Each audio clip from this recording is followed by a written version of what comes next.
할렐루야. 8월 5일 수요일 새벽 예배 나오신 모든 성도님들을 주님이라고 환영합니다. 이 시간 다 함께 기도하심으로 오늘 예배를 하나님께 올려드리도록 하겠습니다. 길이요 진리요 생명이신 하나님 감사합니다. 선물로 허락하신 오늘을 살아가되 그것을 베푸신 주님의 마음에 합한 하루를 살기를 소망합니다.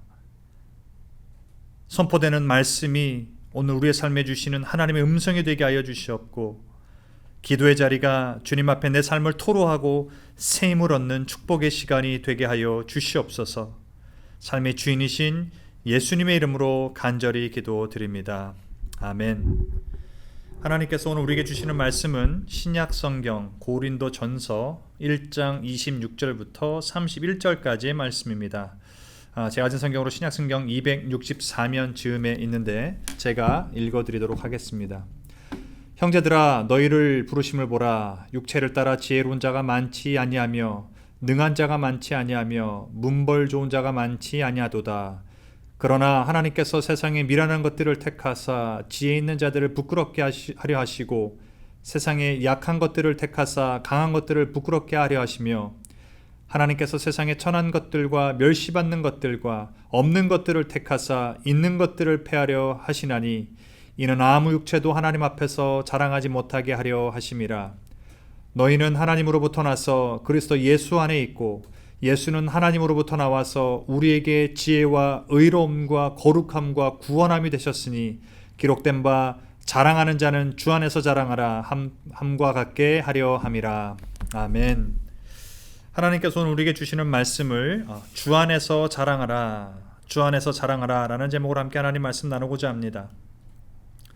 사람들은 누구나 장점과 약점을 지니고 있습니다.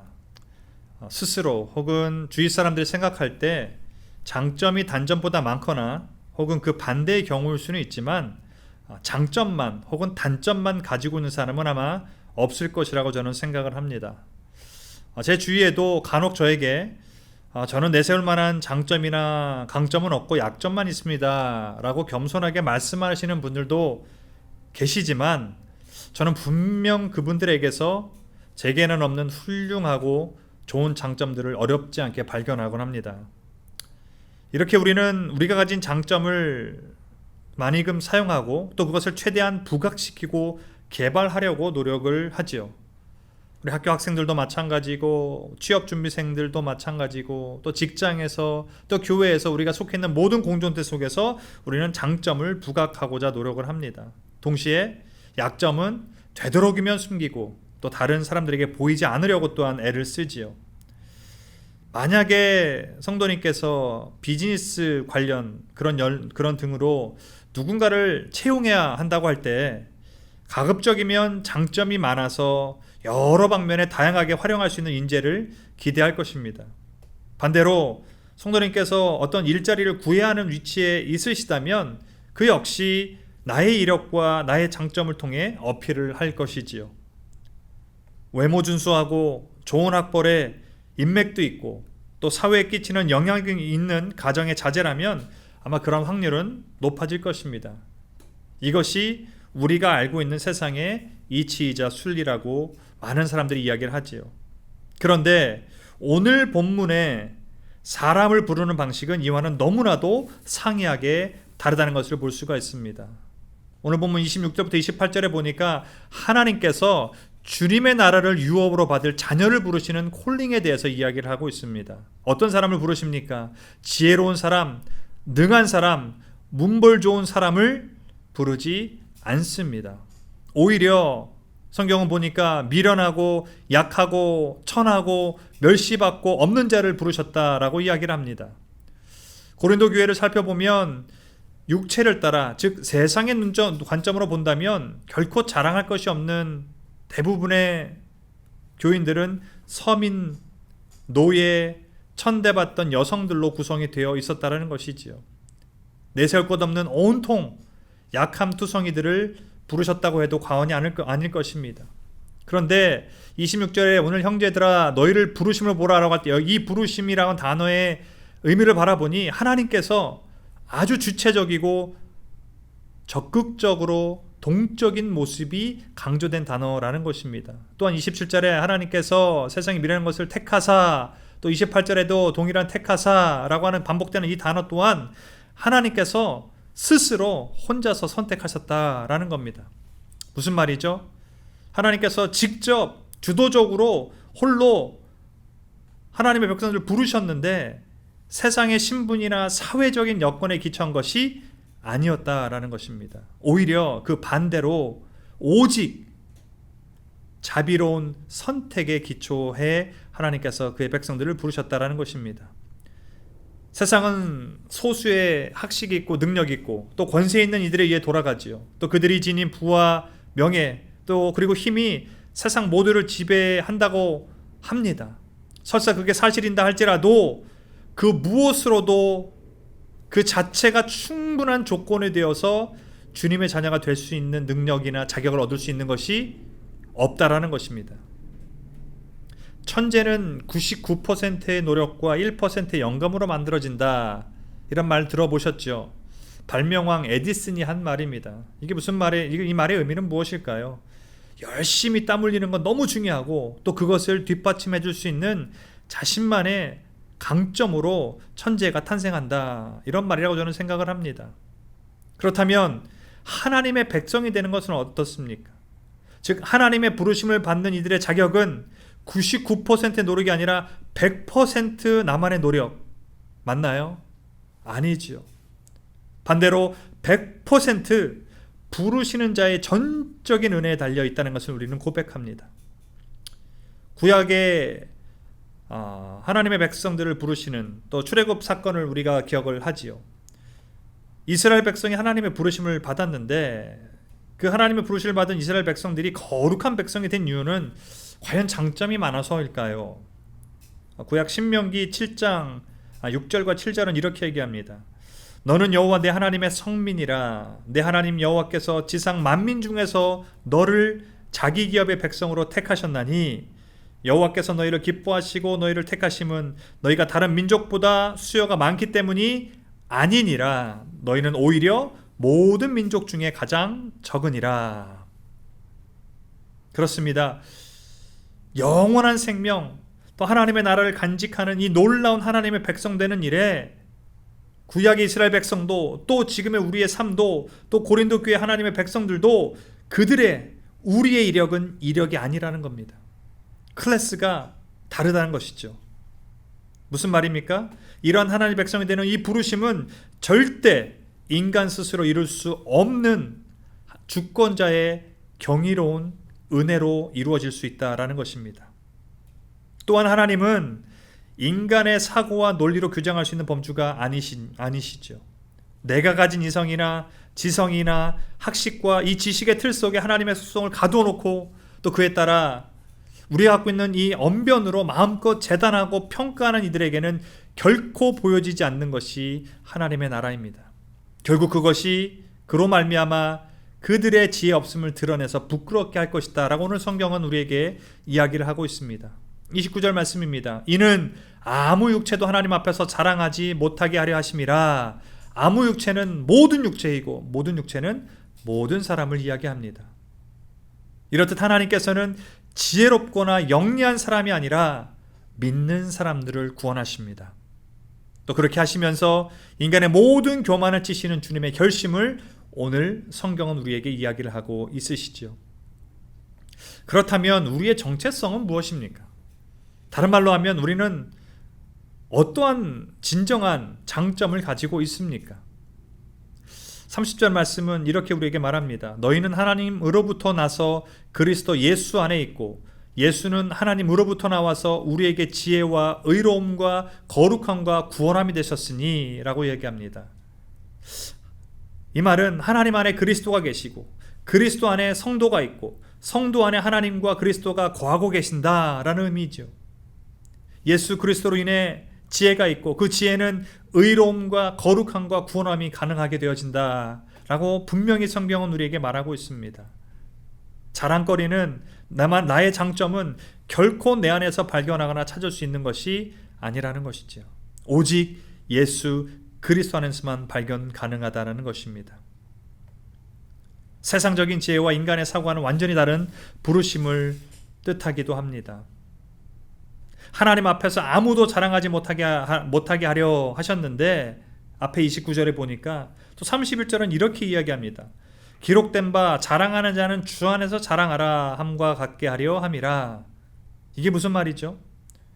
아무 육체도 하나님 앞에서 자랑하지 못하게 하라심이라라고 말했는데 31절은 자랑하라, 주 안에서 자랑하라 라고 합니다. 이게 어떻게 해석을 해야 할까요?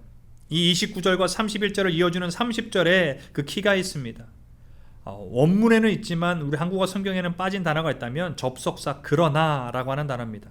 즉 아무 육체도 하나님 앞에서 자랑하지 못하게 하려 하심이라 맞습니다. 그러나 너희는 하나님으로부터 나서 그리스도 예수 안에 있고 예수는 하나님으로부터 나와서 우리에게 지혜와 의로움과 거룩함과 구원함이 되셨으니 우리는 주 안에서 그것을 자랑할 수 있다라고 이야기하는 것입니다.